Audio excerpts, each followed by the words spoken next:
Olá, tripulantes da Terra. Aqui sou eu novamente, Arthur Henrique, e hoje eu vim trazer uma reflexão para vocês sobre a questão de felicidade. Um assunto muito filosófico, um assunto muito particular a forma de pensar, uma filosofia que envolve termos de uma visão religiosa, uma visão mais científica, uma visão mais social. E aí eu gostaria de trazer para vocês, para a gente discutir um pouco algumas ideias para ampliar essa discussão sobre o que seria ser felicidade. Uma pergunta que a gente ouve constantemente: você é feliz? Felicidade, será que é um direito humano? Será que a gente é obrigado a ser feliz? Será que a gente pode passar pela vida sem ser feliz? Enfim, são perguntas que vêm trazendo com cunho filosófico. Porém, vamos entender, uma das pessoas que trouxe à tona essa discussão e que trouxe um pensamento, um ramo filosófico muito forte, que é o epicurismo.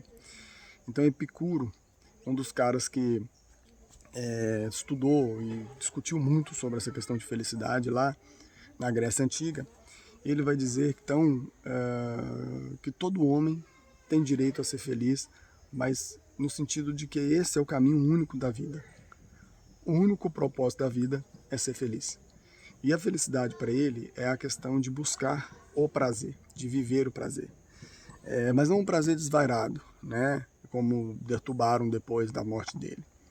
Mas é um prazer comedido. O propósito da vida é buscar o prazer e aceitar o prazer. Por que ele falava isso? Porque naquela época, se você tinha a questão do regramento dos prazeres impostos por pensamentos religiosos e outras pessoas que traziam filosofias contrárias a isso, mas é interessante a gente pensar esse propósito, o propósito da felicidade voltada para a vida, como uma questão individual. Para ser feliz, eu tenho que buscar o prazer individual. Esse é um pensamento. Mas nós temos dois filósofos que começaram a vir numa onda de uma felicidade mais coletivizada. Primeiro nós temos Aristóteles, que ele vai dizer que a felicidade é um bem supremo. Ela só acontece coletivamente. Se todas as pessoas coletivamente conseguirem harmonizar e ser servidor um do outro, prestar o melhor serviço um para o outro, isso cria o que ele chama de bem supremo, que é o bem coletivo, é o que traz felicidade. Se eu tenho um trabalho e eu ofereço o meu melhor trabalho possível para outra pessoa, e essa pessoa fica satisfeita com o meu trabalho, ela fica feliz. Ela me paga bem, gratifica bem, ela me indica para outras pessoas, as pessoas vão no meu trabalho e eu também fico feliz por isso. Isso para ele é a felicidade coletiva. Mas nós temos também um britânico chamado Jerome Bentham, que era, no início lá do século XVIII, na Inglaterra, que ele traz um pensamento interessante. Ele também vai falar dessa questão de felicidade coletiva, mas ele vai dizer que quem tem que trazer isso é o Estado. E ele vai botar três entes importantes do Estado com um importante para trazer produtor de felicidade. Primeiro, são os políticos que têm a obrigação, dentro do seu compromisso, da sua responsabilidade, de trazer a paz para a população. Essa paz para a população traz tranquilidade, segurança para a população agir.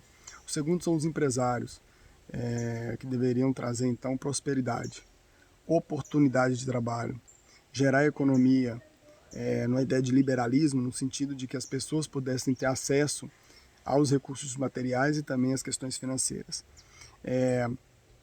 O terceiro, então, seria os cientistas, os estudiosos, enfim, que eles estariam sempre promovendo ideias e estudando e buscando formas de trazer prazer, de trazer felicidade, enfim. Então nós temos aí duas propostas, né? Uma individual, com o Epicuro, buscando a felicidade por conta própria, a partir do prazer, enfim, e nós temos uma felicidade mais coletivizada, trazendo recursos sociais, de benfeitorias sociais e de estruturas sociais, como se fosse um bem, como se fosse um direito que a população tem que ter a felicidade, né?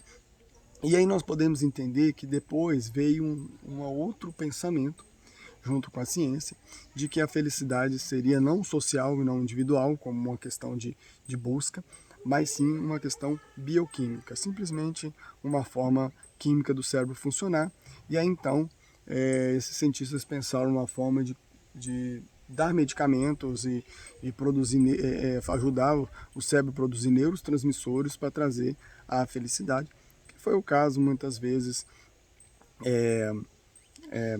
principalmente medicamentos psicotrópicos, que vão aumentar a sensação de prazer do organismo, e isso fez as pessoas cada vez mais quererem recorrer aos medicamentos, né? E aí nós vamos entender várias pesquisas de vários problemas que começaram a surgir a decorrer disso. Então, por exemplo, vamos entender só um ponto simples, né?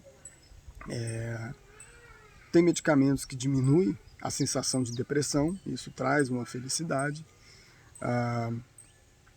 uma sensação também de que, por exemplo, os americanos criaram o Prozac na época e começou a vender como se fosse a pílula da felicidade, no sentido de que isso ia trazer uma sensação positiva perene. A pessoa não quer ter desprazer, não quer ter dor, então ela passa a sentir prazer a partir disso, a partir do medicamento. Nós vamos entender também que os pais entendem que fazer os filhos serem melhores na escola, ou melhor no esporte, ou melhor em alguma coisa, seja uma forma também de felicidade, e aí dá medicamento para isso, para potencializar o funcionamento do cérebro, enfim. Então nós temos outra ramificação que seria essa questão de bioquímica. O fato que nós temos várias formas de pensar o que seria felicidade. Uns apostam que a felicidade é obter o bem material, outras é de constituir família, enfim. Mas vamos entender o propósito, só para a gente entender que a felicidade ela pode não estar no objeto em si, ou no produto, resultado final em si, mas no processo, na jornada, na caminhada. Eu lembro bem quando eu fiz, era meu sonho fazer uma caminhada até Machu Picchu, na Estrada Inca, e eu levei 30 dias, né, por terra, saindo do Brasil e indo até no Peru. Fiz a caminhada nas montanhas durante 5 dias, enfim, passando frio, chuva, mas foi uma experiência interessante na minha vida. E eu lembro que quando eu cheguei em Machu Picchu, vi aquela beleza e tal que eu sempre quis, não me deu prazer, não me deu aquilo que eu imaginei que ia dar, mas eu comecei a pensar que o que me deu prazer foi a jornada, foi a caminhada, foi conversar com as pessoas, foi conhecer as cidades, conhecer as histórias, aquilo que me deu prazer. Então muitas vezes a gente joga muita expectativa no resultado final. É a mesma coisa da conquista amorosa. Muitas vezes o que dá mais prazer é aquela tentativa, é a paquera, são as preliminares.